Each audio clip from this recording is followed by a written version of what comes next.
के कोने कोने से पधारे हुए सभी डीएड और बीएड छात्रों को मैं एक दिव्यांग होने के नाते हृदय के गहराइयों से मैं आपको सबको नमन करना चाहता हूं। साथियों, मैं एक दिव्यांग होने के नाते ये भी सरकार के आदरणीय माननीय मुख्यमंत्री अशोक गहलोत जी को निवेदन करना चाहता हूं और प्रार्थना करना चाहता हूं कि हमारे साथ ईश्वर ने जो है थोड़ी बहुत कमी दी है, लेकिन हम संघर्ष में किसी प्रकार से कम नहीं है। मैं आपको आज यहाँ इसी मंच से चेताना चाहता हूं और मैं इन जवानों को सत सत नमन करना चाहता हूं कि आपने हमारे समाज में, यानी मैं दिव्यांग समाज की बात कर रहा हूं, जो कोई नहीं सुनता है, लेकिन आपने आगे से पिछले 19 दिनों से आप धरने पे बैठे हो। आप सच सच दिव्यांगों के लिए भगवान का अवतार हो। मैं नमन करना चाहता हूं ऐसे भाइयों को। भाइयों, हमारे लाल बहादुर शास्त्री जी ने एक नारा दिया था, जय जवान जय किसान। मैं उन किसानों की तो बात करना ही नहीं चाहता हूं क्योंकि हालत बद से बदतर है, लेकिन जवानों की भी हालत यह है कि मैं उनका भी जिज्ञान नहीं करना चाहता हूं। आज मैं कोई राजनीतिक बयान नहीं देना चाहता हूं, ना मैं कोई राजनीतिक बयान देना आया हूं और ना मैं कोई राजनीतिक पार्टी से ताल्लुकात रखता हूं। मैं मेरी समाज से ताल्लुकात रखने आया हूं और मैं मेरी समाज की बात रखना चाहता हूं। साथियों, कोई दिव्यांग जिस घर में पैदा हो जाता है उसको उसके घर वाले उसको जमीन का बोझ मानते हैं और आपने वो बीड़ा उठाया है। मैं सच सच फिर मैं आपको नमन करना चाहता हूं, फिर मैं आपको नमन करना चाहता हूं।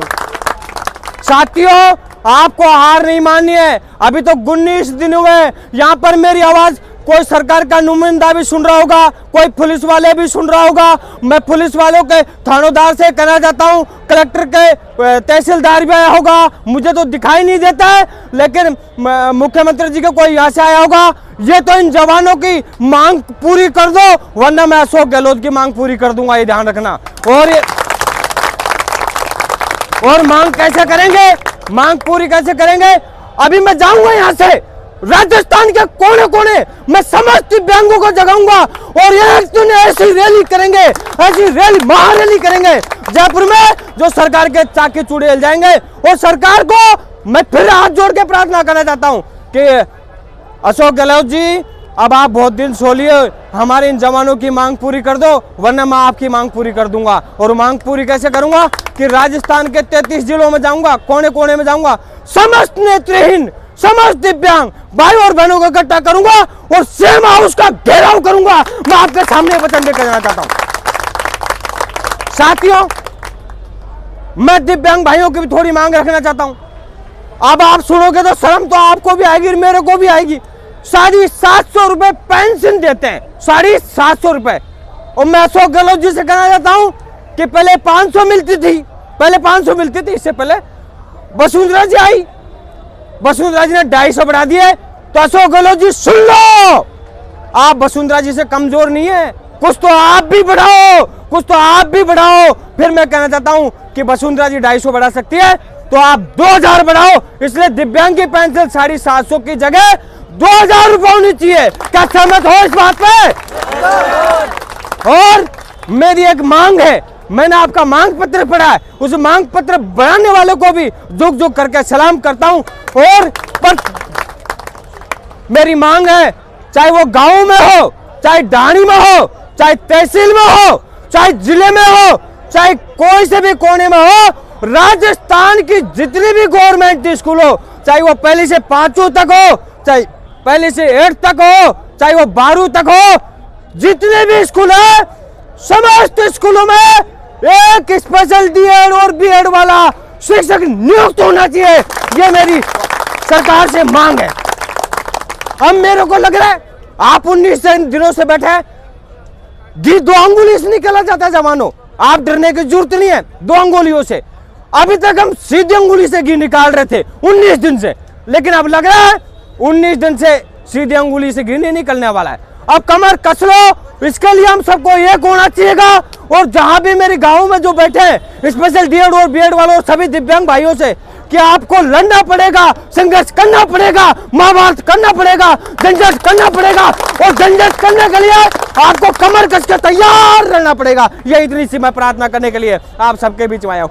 ये एक महेश जी हैं, आप जानते हो हमारे, ये मैं तो गुरुजी नहीं मानता हूँ आप सबको, इतने गुरुजनों के मुझे दर्शन नहीं है। मैं फिर एक बार माननीय राजस्थान के मुख्यमंत्री, एक बात मैं आपको एक क्लियर भी कर दूं कि मैं सरकार तो दोनों ही ठीक नहीं है, एक शापनाथ है एक नागनाथ है, फिर ये कड़वा सत्य है। तो अभी जैसे मैं सरकारों को बात कर दूं, यहाँ कोई बीजेपी का भाई समर्थन बैठा तो मेरी बात का बुरा मत मानना कि जैसे ही अब चुनाव आने वाले हैं तो वसुंधरा जी ने भी तैयारी कर ली है, लंदन से वापस यहाँ के टिकट फ्लाइट बुक करवा ली है और हालांकि मेरे को डेट पता नहीं है लेकिन यहाँ वापस आएगी। लेकिन दोनों सरकारों को मैं एक चेतावनी देना चाहता हूँ कि जो है हमारे नेतृत्वहीनों के साथ ये तो अन्याय करना बंद कर दो, वरना भगवान और ये जनता दराज रहने जो वोट देने वाले मतदाता वो तुम्हारे साथ, दोनों सरकारों के साथ अन्याय कर देंगे। मैं इतना भरोसा मैं निवेदन करना चाहता हूं सरकार से कि हमारे साथ जो है अन्याय करना बंद कर दो। साथियों, एक बात मैं और बताना चाहता हूं जो कि बहुत इंपॉर्टेंट है। हमारे जो है स्पेशल डीएड करते हैं उनकी फीस सबसे ज्यादा ली जाती है। मैं गलत तो नहीं बोल रहा हूं जवानों? तो वो फीस हमने, हमारे बाप दादाओं ने, किसान जो होता है, हम सबके सब किसान परिवार और गरीब दीनहीन मजदूर की संतान है। ये कहते हैं, बिल्कुल सही कहा किसी ने कि किसान के माथे में से पसीना आता है जैसे मेरा आ रहा है और विद्यार्थियों के नीचे से पसीना आता है। हमारी वो पैसा जो है किसी तुम्हारा बाप का पैसा नहीं है, हमने हमारे बाप दादाओं ने बड़ी मेहनत से करके लगाया। ये तो हमको रोजगार दो, स्पेशल डीएड वालों को, और रोजगार नहीं दो तो 50,000 रुपए महीने के बेरोजगार दो, वरना चाहे कितना भी झंझट करना पड़े, चाहे डाका डालेंगे। आपको डरने की आवश्यकता नहीं है। अब मुझे जवान मिल गए, मैं अशोक गहलोत जी सरकार को कहना चाहता हूं, और मैं पुलिस वालों भी यहाँ कोई होंगे मुझे तो दिखता नहीं है, पुलिस वालों से भी कहना चाहता हूं, मेरे इन गुरुजनों पे जरा भी यदि अंगुली करने की कोशिश की तो मैं अंगुली तोड़ दूंगा, तुम्हारी पुलिस का पता ही नहीं लगेगा। क्योंकि मैं जानता हूं, मैं भी एक आदिवासी का बेटा हूं, मुझे बेरोजगारी की लड़ाई लड़ना आती है, झंझट करना आती है। ये तो अभी तो वैसे तो मेरी मांग है और हमारे सभी की मांग है कि समस्त स्कूलों में एक टीचर होना चाहिए, लेकिन 5,000 तो आज या कल में निकाल देना, वरना मैं एक बड़ा आंदोलन करूंगा, झंझट करूंगा, लड़ाई लड़ूंगा।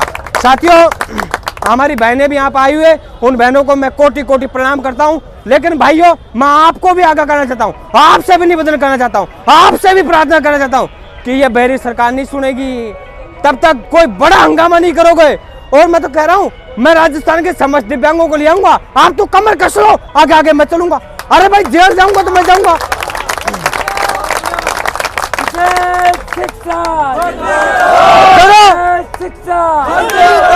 डरो तो एक ही बात से डरो, हमारे देश में कानून का राज है, कानून को हाथ में लेना, बाकी इन पुलिस वालों को डरने की जरूरत नहीं है। मैं फिर कहना चाहता हूँ, यदि कोई भी पुलिस वाले ने इन जवानों की तरफ अंगुली की है तो मैं अंगुलियों को तोड़ दूंगा। और अशोक गहलोत की पुलिस में हथकड़ियों में दम है तो खेमराज मीणा के लगा के बता देना, मैं तारीख दिखा दूंगा। मैं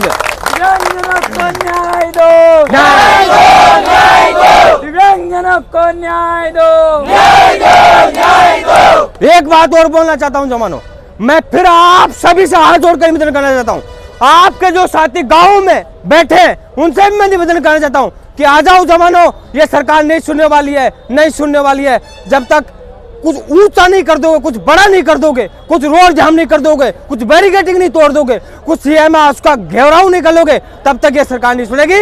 इसलिए मैं दीपावली, आज से मैं ये भगवान की कसम खा के कहता हूँ, आज से मैं बीड़ा उठाता हूँ और राजस्थान के 33 जिलों के अंदर घूमूंगा, मैं दीपावली नहीं मनाऊंगा।